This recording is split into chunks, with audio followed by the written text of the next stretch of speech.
a story that was so interesting, it almost leaves you dumbfounded. Well, I've got one for you. Many years ago, there was an emperor who was so fond of new clothes that he spent all of his money on them. He never cared about anything else, just his money. One day, the two swindlers arrived in the city, claiming to be the weavers of the finest cloth. Your Majesty, we were the most exquisite class, invisible to anyone who is foolish or unfit for the position. Imagine, Your Majesty, how this cloth would reveal who in your kingdom is wise and who is not. What a marvelous idea! Make it for me immediately. Here, take out the gold and silk you need. The two swindlers walked in and set up looms and pretended to weave, though they did nothing at all. They simply pocket the gold and silk.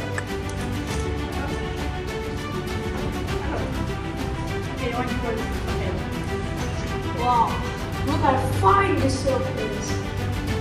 Yes, and how the gold thread shines so brightly.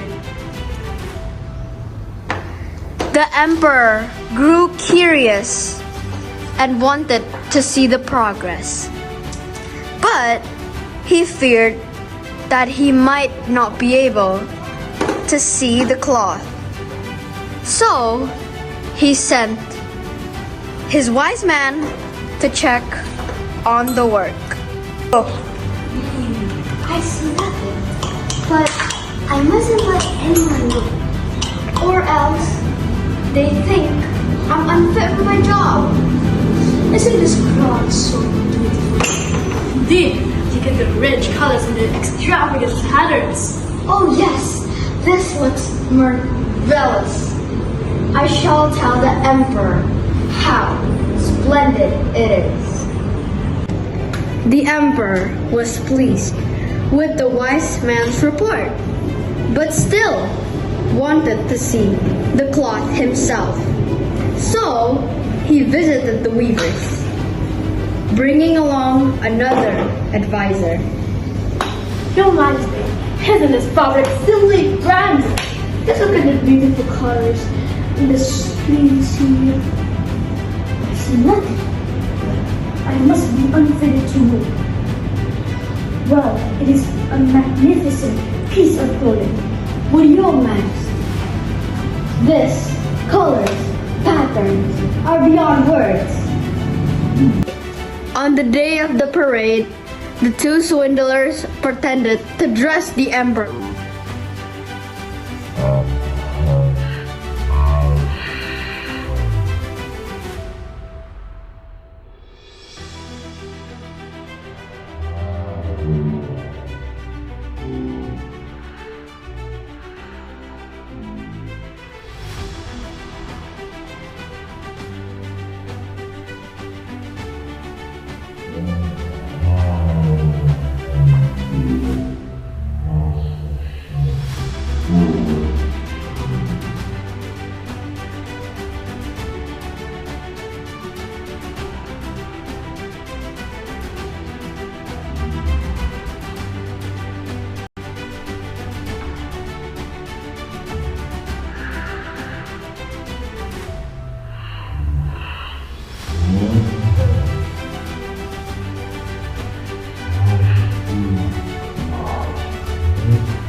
No one could see any clothes.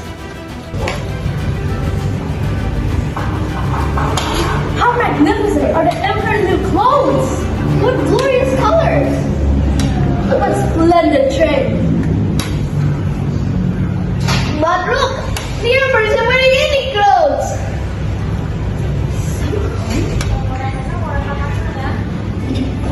The child is right. The emperor isn't wearing any clothes.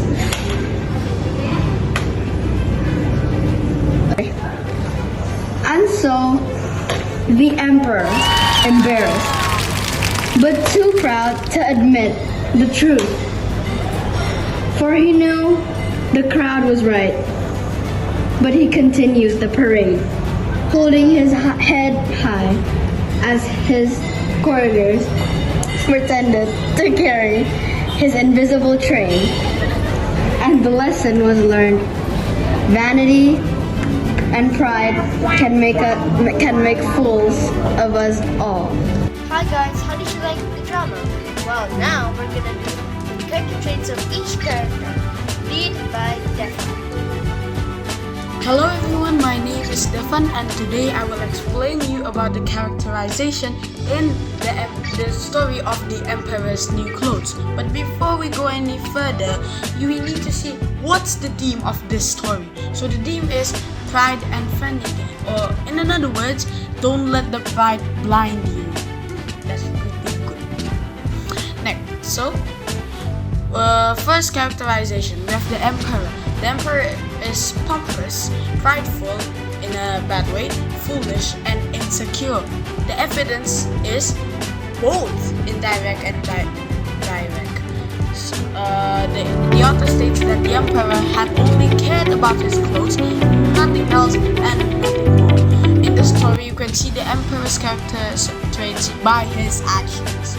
When the two swindlers introduced the invisible cloth, the emperors immediately accepted their offer without taking a second thought or maybe thinking further deeper.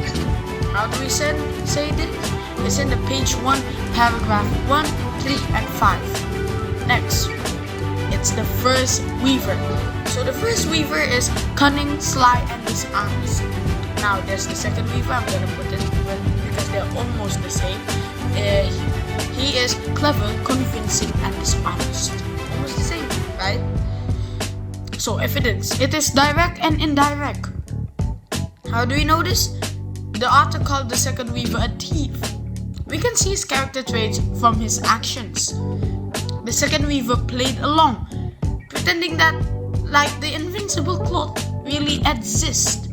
He also pretended to work, when really he never did anything at all. They both didn't do anything at all.